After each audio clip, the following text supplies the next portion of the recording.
నువ్వు బలిపీఠముగా ఎందుకు కట్టబడకూడదు? నువ్వు మొట్టమొదట నువ్వు మట్టివని నాకు తెలిసే. మట్టి కలిగినటువంటి నిన్ను మహిమ స్వరూపిగా నేను చేసుకున్నానంటే మరి ఎందుకు నువ్వు బలిపీఠముగా కట్టబడట్లేదు? నువ్వెందుకు నాకు పూర్తిగా సమర్పించుకుంటలేవు అని దేవుడు మాట్లాడుతున్నాడు. మొట్టమొదట మనిషిని ఏ విధంగా చేశాడంట? మట్టితో చేశాడు. మళ్ళీ అదే మాట రిపీట్ చేయి. మళ్ళీ ఇప్పుడు మనము నిర్మింపబడిన రీతి ఆయనకు తెలిసి, మనము మనిషిని నిర్మించిన రీతిని బట్టి చూడగా మనము మట్టివారమని ఆయన జ్ఞాపకము చేసుకుంటున్నాడు. మనము మట్టిలో నుంచి వచ్చామని నా దేవుడు జ్ఞాపకం చేసుకుంటున్నాడు. ఈ రోజు నువ్వు ఎంత ఆస్తి ఉందో దేవుడికి తెలుసు. నువ్వు ఏ విధంగా తిరుగుతున్నావో దేవుడికి తెలుసు. నువ్వు ఎక్కడ నిలబడుతున్నావో దేవుడికి తెలుసు. నువ్వు ఎవరితో మాట్లాడుతున్నావో దేవుడికి తెలుసు. నువ్వు ఎవరితో రాయబారం పెట్టుకున్నావో దేవుడికి తెలుసు. ఇది మట్టితో చేసినటువంటి దేవునికి, ఆయన మహిమ స్వరూపాన్ని ఇచ్చినటువంటి దేవునికి నీ విషయాలన్నీ తెలియదంటారా? తెలుస్తుందా? తెలియదా? అందుకే నా ప్రభు అంటున్నాడు, ఇప్పుడు నీవు ఒక బలిపీఠముగా నువ్వు కట్టబడాలి. నువ్వు బలిపీఠముగా నువ్వు కట్టబడితే నీ కార్యాలు నా దేవుడు ఖచ్చితంగా చేస్తాడు. సమర్పించుకోవాలంటే నువ్వు ఎప్పుడైతే సమర్పించుకుంటావో నీ కార్యాలు చేయటం దేవుడు మొదలు పెడతాడు. స్తోత్రం చెప్తారా ఒకసారి గట్టిగా? ఇంకొకసారి గట్టిగా చెప్తారా? ఆ చదవండి. యెషయా పుస్తకంలోనికి మనం వద్దాం. యెషయా పుస్తకంలోనికి వద్దాం. 64వ అధ్యాయము 8వ వచనంలో దేవుడు మాట్లాడుతున్నాడు. 64వ అధ్యాయము 8వ వచనంలో దేవుడు మాట్లాడుతున్నాడు. యెహోవా నీవే మాకు తండ్రివి. చూడు, యెహోవా నీవే మాకు తండ్రివి. మేము జిగటం మన్ను, నీవు మాకు కుమ్మరి వాడము. మంచిగా చదువు. మేము జిగట మన్ను. జిగటి మన్ను అంటే ఏంటో తెలుసా? కుమ్మరోళ్ళు కుండలి చేసే జిగటి మనిషి మట్టి. నీవు మాకు కుమ్మరి వాడవు. నీవు మాకు కుమ్మరి వాడవు. మేమందరము నీ చేతి పని అయి ఉన్నాము. మీ చేతి పని అయి మేము ఉన్నాము. స్తోత్రం చెప్తారా ఓసారి గట్టిగా? ఇంకొకసారి గట్టిగా చెప్తారా? అక్కడ ఉన్నటువంటి ప్రజలు చెప్తున్నారు, అయ్యా ఇప్పుడు మాకు తెలిసిపోయింది అయ్యా, ఇప్పుడు మేము జిగటి మట్టి వాళ్ళము. అయ్యా నువ్వు ఏమంటున్నావు? కుమ్మరి వాడివయ్యా, నువ్వు కుమ్మరి వాడివి. మాకు ఇదివరకు తెలియదయ్యా, ఇప్పుడు తెలుసుకుంటున్నావు. వాళ్ళు చెప్తున్నటువంటి మాటలు దేవునికి వాళ్ళ జీవితాలన్నీ ఖరాబ్ అయిపోయినాయి. మళ్ళీ కట్టుకుంటున్నారు బలిపీఠముగా. దగ్గరకు వచ్చి దేవుడి యేసయ్య దగ్గరకు వచ్చి ఒక్కొక్క మాట దేవుడు చెప్తుంటే అప్పుడు మళ్ళీ ఏం చేస్తారు? ప్రాణ ఆత్మ శరీరాలను బలిపీఠముగా బలియాగముగా దేవుడికి కట్టుకుంటున్నారు. అక్కడ వాళ్ళు కట్టుకుంటున్నారు. అందుకని దేవుడు విన్నారా, మీరు కూడా బలిపీఠముగా మీరు కట్టబడితే మీ కార్యాలను దేవుడు చేయటం మొదలు పెడతాడు. అయ్యా మేము మట్టివారమయ్యా, నువ్వు కుమ్మరివాడివయ్యా, మమ్మల్ని తయారు చేసేవాడివి నీవే ప్రభువా అని నువ్వే విధంగా సమర్పించుకోమని చెప్తున్నావయ్యా, అదే మాదిరిగా మేము సమర్పించుకుంటామని దేవుడికి అప్పగించుకున్నాం. స్తోత్రం చెప్తారా ఒకసారి గట్టిగా? జిగటి మనుషులు కరెక్టే, జిగటి మట్టి వారమేనయ్యా, కానీ మాకు మహిమ స్వరూపాన్ని నువ్వు ఉంచావయ్యా. ఇక మేము జ్ఞాపకం చేసుకొని ఆ సమర్పణలో ఆ బలిపీఠముగా మేము కట్టబడతామని దేవుని ఎదుట కోరుతున్నారు. స్తోత్రం చెప్తారా ఒకసారి గట్టిగా? ఇంకొకసారి గట్టిగా చెప్తారా? అందుకనే దేవుని బిడ్డలారా, ఆ పరిపూర్ణమైనటువంటి అర్పణ ఎప్పుడైతే నువ్వు అర్పించుకుంటావో బలిపీఠముగా దేవుని ఎదుట, ఆ పరిపూర్ణంగా ఉన్నటువంటి నీ శరీరంలోనికి దేవుడు నువ్వు ఏది కావాలని ఇప్పుడు ఆశపడుతున్నావో, అయ్యా నేను సంపూర్ణంగా బలిపీఠముగా కట్టబడతానయ్యా, నా కోరిక ఇది ఉంది ప్రభా అని ఈ రోజు ప్రభు ఎదుట ఆ కోరికని తీర్చమని నువ్వు అడిగిన ఎడల ఆయన ఖచ్చితంగా ఆ కోరిక తీరుస్తాడు. స్తోత్రం చెప్తారా ఒకసారి గట్టిగా? ఇంకొకసారి గట్టిగా చెప్తారా? ఎప్పుడో పరిపూర్ణంగా కట్టబడితే, నేను ఈ విధంగా కట్టబడతానని దేవుని ఎదుట ఒక తీర్మానం నువ్వు చేసుకుంటే ఖచ్చితంగా అది ఎలాంటి కోరికైనా సరే నా దేవుడు ఖచ్చితంగా తీరుస్తాడు. మాట ఇచ్చిన దేవుడు ఖచ్చితంగా నెరవేరుస్తాడు. స్తోత్రం చెప్తారా ఒకసారి గట్టిగా? ఇంకొకసారి గట్టిగా చెప్తారా? చదవండి, దేవుని వాక్యంలోనికి వెళ్దాం. ప్రకటన గ్రంథములో దేవుడు ఒక మాట మాట్లాడుతున్నాడు. ప్రకటన గ్రంథములో దేవుడు ఒక మాట మాట్లాడుతున్నాడు. 3వ అధ్యాయము 15వ వచనం చదివి అక్కడ ఆగు నాన్న.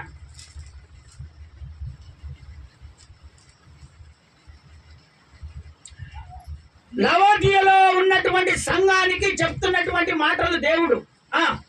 నీ క్రియలను ఎరుగుదును. ఇప్పుడు నీ క్రియలను నేను ఎరుగుదును. నీవు చల్లగానైనను, నువ్వు చల్లగానైనను, వెచ్చగానైనను లేవు. నీవు చల్లగానైనను, నువ్వు చల్లగానైనను, వెచ్చగానైనను ఉండిన మేలు. కిందికి రాట్నే. నీవు వెచ్చగానైనను, చల్లగానైనను ఉండక నిలువెచ్చగా ఉండవు. నీవు నిలవెచ్చగా ఉన్నావు గనుక నేను నిన్ను నా నోటి నుండి ఉమ్మివేయను ఉద్దేశించుచున్నాను. నేను నా నోటి నుండి ఉమ్మి వేస్తాను. స్తోత్రం చెప్తారా ఒకసారి గట్టిగా? ఇంకొకసారి గట్టిగా చెప్తారా? ఈ రోజు కార్యాలు జరగట్లేదంటే కారణం ఏంటో తెలుసా? నువ్వు నిలువెచ్చగా ఉంటున్నావు. అటు ఎచ్చగా ఉంటలేవు, చల్లగా ఉంటలేవు, నిలువెచ్చగా ఉంటున్నావు. కాబట్టి నీ కార్యాలు జరుగుతాయి. దేవుడు ఉమ్మి వేస్తున్నాడు. నీ కార్యాలు ఎందుకు జరగాలి అంటే, దేవుని బిడ్డలారా, నువ్వు ప్రతిష్టత పోగొట్టుకుంటున్నావు. ఎక్కడ పోగొట్టుకుంటున్నావు అంటే, వాళ్ళ మాటలు విని వీళ్ళ మాటలు విని నీ అయిష్టమైనటువంటి కుటుంబాన్ని నువ్వేం చేస్తున్నావంటే, మళ్ళీ ఈయన స్థితిలోనికి నీ కుటుంబాన్ని నువ్వు తీసుకొని వస్తున్నావు. అది పొరపాటు, తప్పు, దేవుని కాదు. దేవుడే చెప్తున్నాడు కదా, నేను ఉమ్మి వేస్తున్నాను అంటున్నాడు. ఆయన అంటున్నాడు ఉమ్మి వేస్తున్నానని. ఉంటేనేవో నురివెచ్చగానే ఉండు, లేదంటేనేవో చల్లగా నుండు. నువ్వు అన్నిటిగా ఉంటే మాత్రం నీ కార్యాలు జరగవని దేవుడు చెప్తున్నాడు. ఇకనైనా మీరు బలిపీఠముగా కట్టబడాలని దేవుడు, సజీవ యాగముగా మీరు నిలబడాలని నా దేవుడు ఈ రోజు కోరుకుంటున్నాడు. స్తోత్రం చెప్తారా ఒకసారి గట్టిగా? ఇంకొకసారి గట్టిగా చెప్తారా? అందుకనే దేవుడు పెట్టారా, దేవుడు నువ్వు చేస్తున్న ప్రార్థన బట్టి ఆయన మేలు చేయాలి, కానీ మేలు చేయకుండా మకము తిప్పుకోకూడదు. నా ప్రభు, ఈరోజు నీ అనారోగ్యం పోవట్లేదంటే, నీ బాధ తొలగిపోవట్లేదంటే, నీ పిల్లలు క్రమంలో నిలబడట్లేదంటే, ఎంత చెప్పినా వినట్లేదంటే కారణం ఏంటి? నీవు ప్రతిష్టత పోగొట్టుకున్నావో, నువ్వు సమర్పణ పోగొట్టుకున్నావో, నీ స్థితిగతిని మార్చుకున్నావో, నీ జీవితాన్ని మార్చుకున్నావో, ఇకనైనా బలిపీఠముగా నువ్వు కట్టబడాలని నా దేవుడు కోరుకుంటున్నాడంటే. నువ్వు ఎప్పుడైతే దేవునికి పూర్తిగా సమర్పించుకొని కట్టబడతావో, నీ జీవితానంతా అన్య జనులలో నిన్ను చూసి ఆశ్చర్యపోయేటట్టుగా దేవుడు అంతా ఆశీర్వాదం దేవుడు కలగజేస్తాడు. స్తోత్రం చెప్తారా ఒకసారి గట్టిగా? ఇంకొకసారి గట్టిగా చెప్తారా? అందుకనే లవోదియ సంఘానికి ఆ విధంగా వివరించి దేవుడు చెప్పాడు. ఇప్పుడు నీ కృప పెంతుకొస్తు సంఘానికి నా దేవుడు వివరించి చెప్తున్నాడు. ఎప్పుడు కూడా నులివెచ్చగా నువ్వు ఉండకూడదు. ఉంటే ఎచ్చగానే ఉండు, లేకపోతేనే చల్లగా నుండు. నులివెచ్చగా నువ్వు ఎప్పుడు ఉండకూడదని దేవుడు కోరుకుంటున్నాడు. అందుకని దేవుని బిడ్డలారా, ఒక సమర్పణ భక్తి కలిగి, పరిశుద్ధత కలిగి, ఒక బలిపీఠముగా నువ్వు కట్టబడితే నా దేవుడు జరగని పనులన్నీ నీకు జరిగిస్తాడు. స్తోత్రం చెప్తారా ఒకసారి గట్టిగా? ఇంకొకసారి గట్టిగా చెప్తారా? చూడండి, దేవుని వాక్యంలోనికి మనం వెళ్తాం. మత్తయి సువార్తలోనికి వస్తారా? మత్తయి సువార్త, మత్తయి సువార్త, మత్తయి సువార్త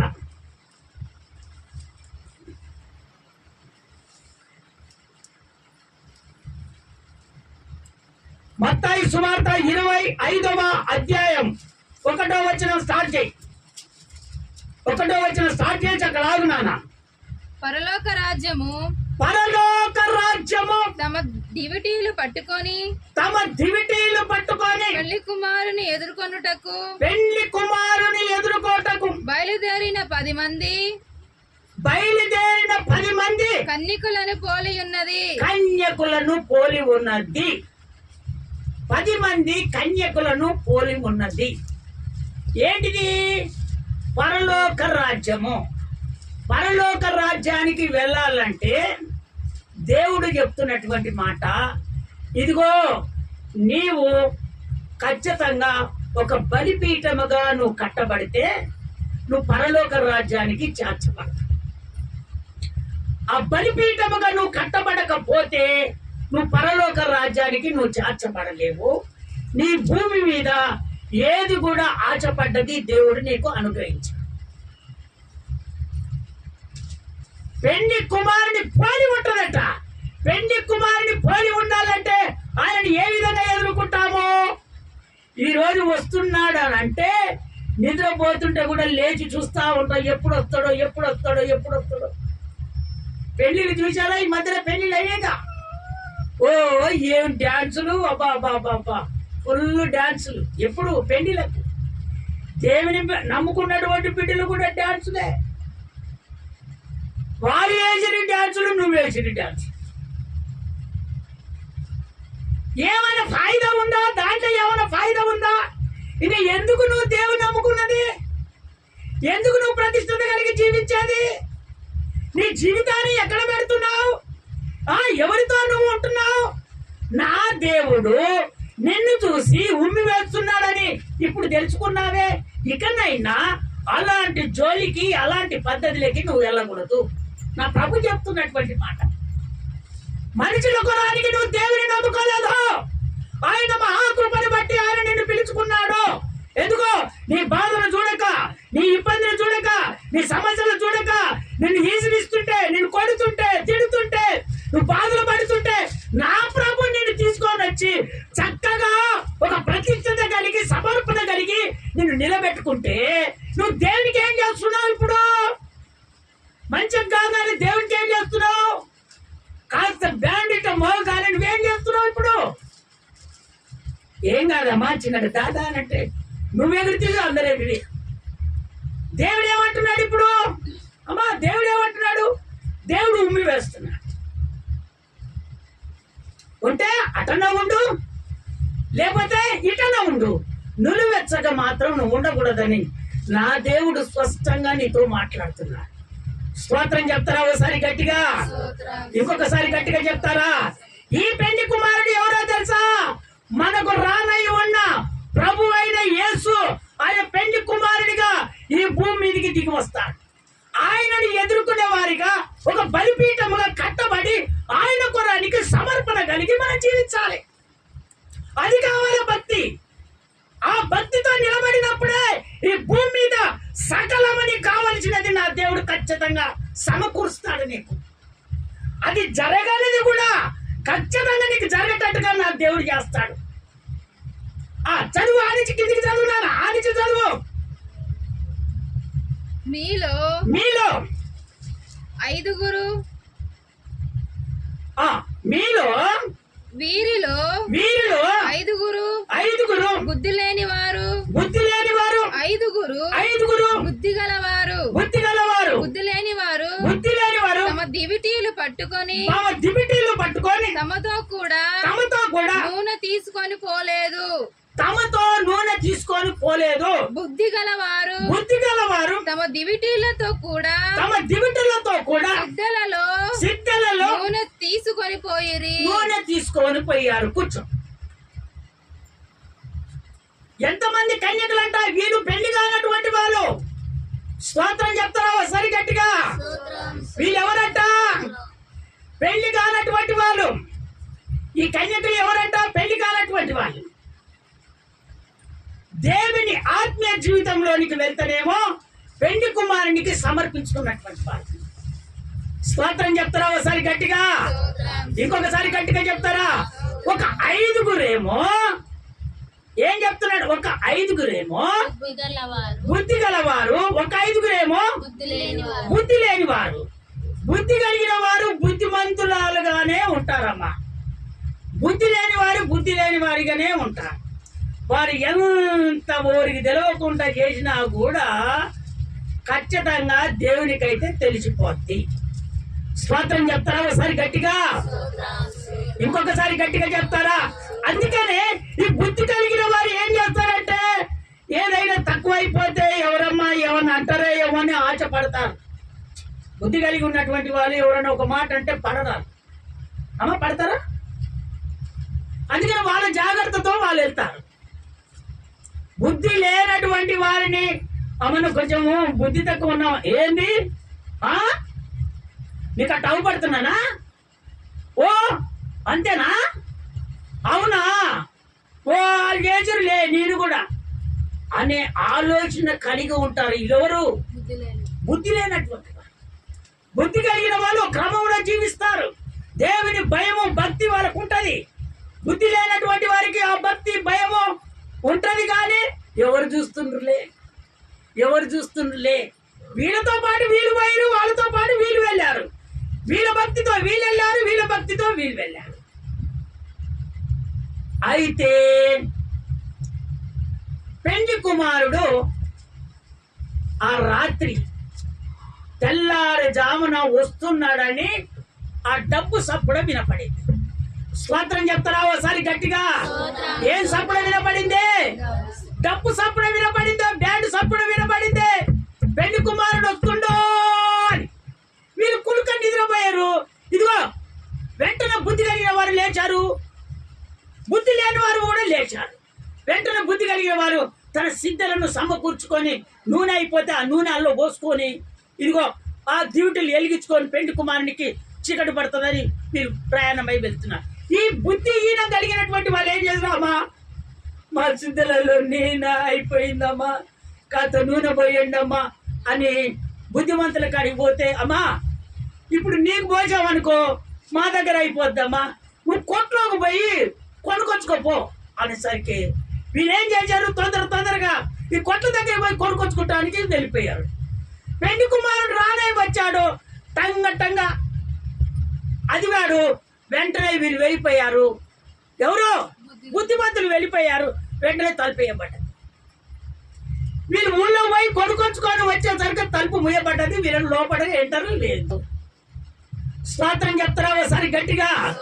ఇంకొకసారి గట్టిగా చెప్తారా?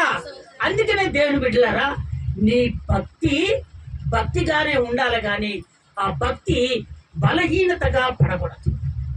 దేవుడు రానై ఉన్నాడు, ఆయన ఎదుర్కోవటానికి మనం సిద్ధంగా ఉండాలి. ఆయనే మనలను పోషించే దేవుడు.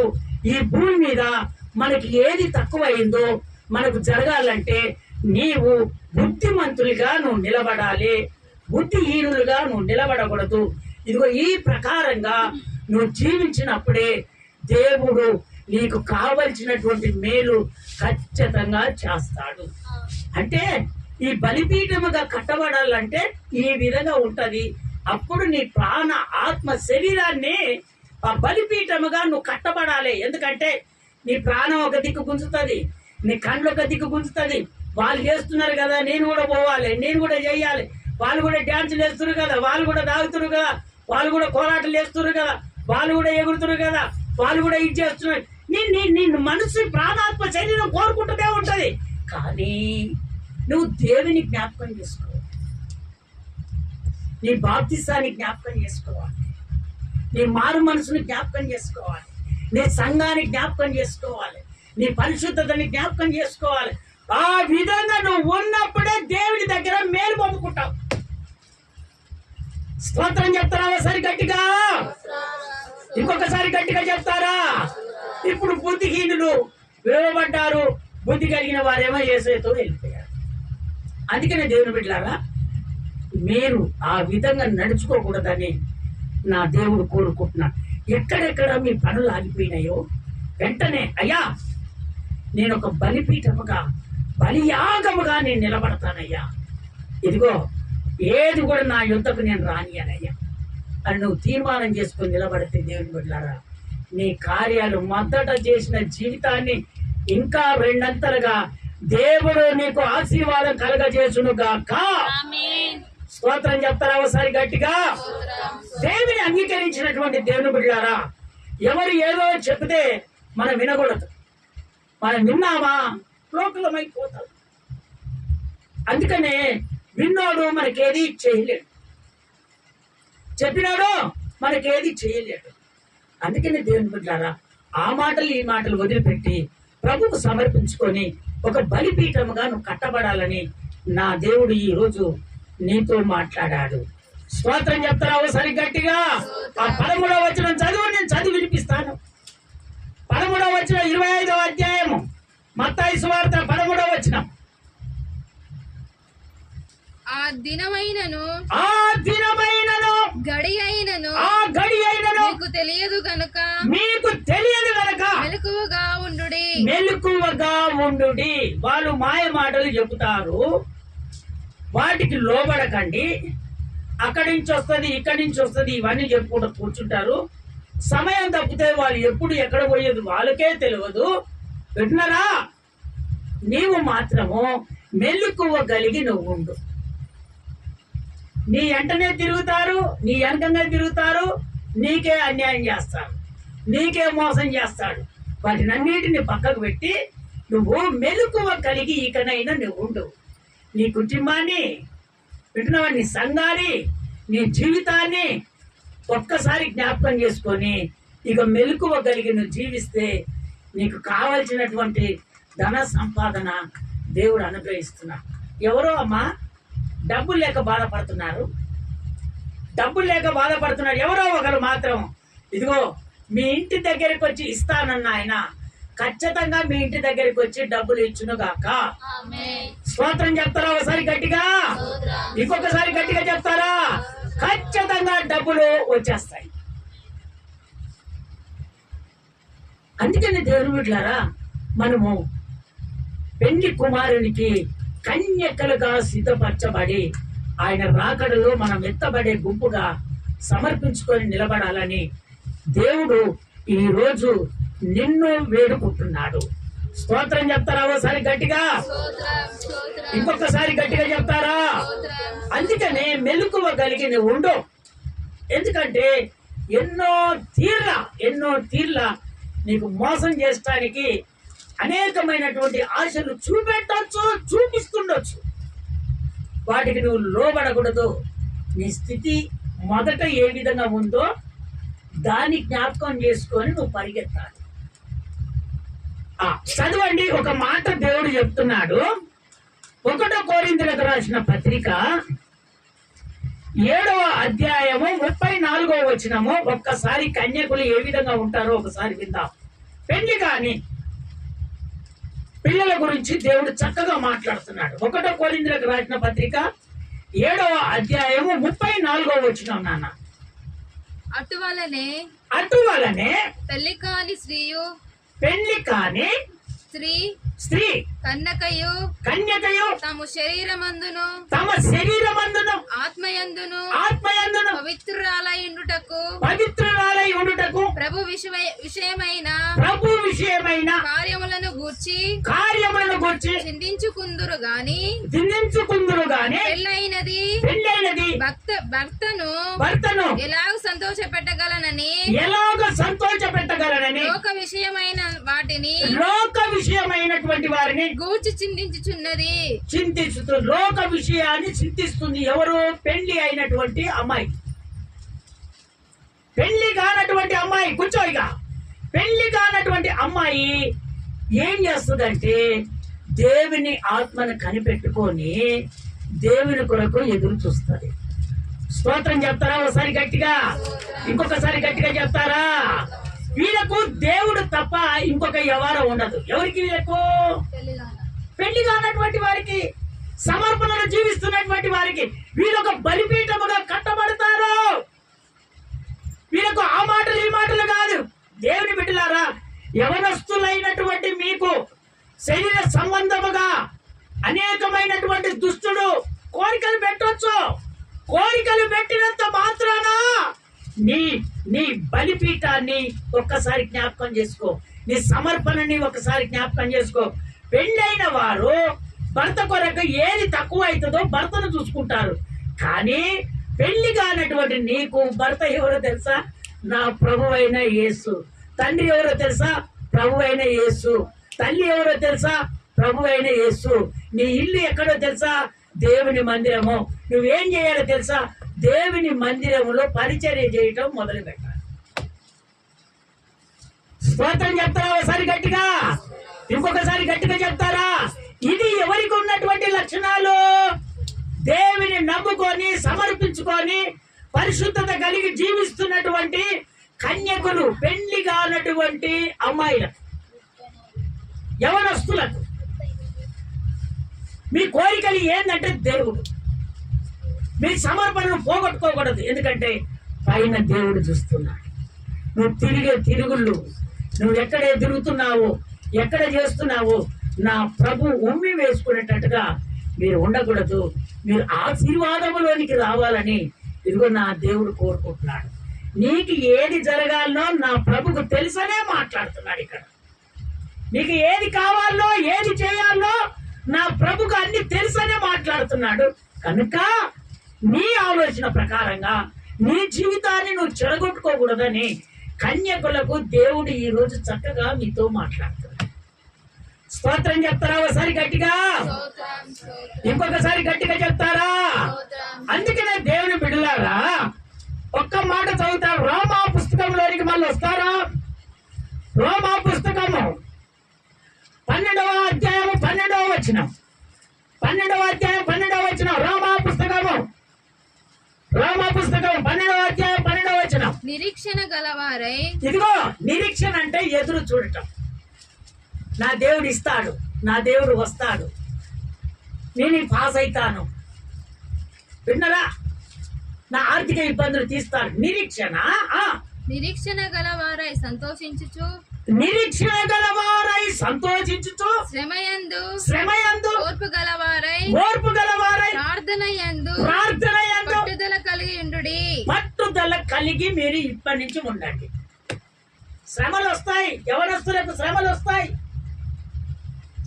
భర్త లేని వారికి శ్రమలు వస్తాయి, భార్య లేని వారికి శ్రమలు వస్తాయి. వచ్చినంత మాత్రాన నీవు ఓర్పుతో ఉండాలి, నిరీక్షణ కలిగి ఉండాలి, దేవుని కొరకు ఎదురు చూడాలి. నా దేవుడు నన్ను బ్రతికిస్తాడు, నా దేవుడు నాకు సహాయం చేస్తాడు, నా దేవుడు ఒక ఉన్నతమైన స్థానానికి తీసుకొని వెళ్తాడు, నా స్థితిగతులు నా దేవునికి సమర్పించుకుంటానని ఒక బలిపీఠముగా నువ్వు కట్టబడి మచ్చ డాగు కలంకం లేకుండా ఎప్పుడైతే నువ్వు నిలబడతావో అది నీవు దేవునికి ఇష్టమైనటువంటి భక్తి. ఆ భక్తిని బట్టి నా ప్రభు నీకు మేలు చేయటము మొదలు పెడతారు. ఇది సజీవ యాగము. దేవునికి ఒక బలిపీఠముగా సజీవ యాగముగా నువ్వు అయిపోవాలి. నా ప్రభు సజీవ యాగము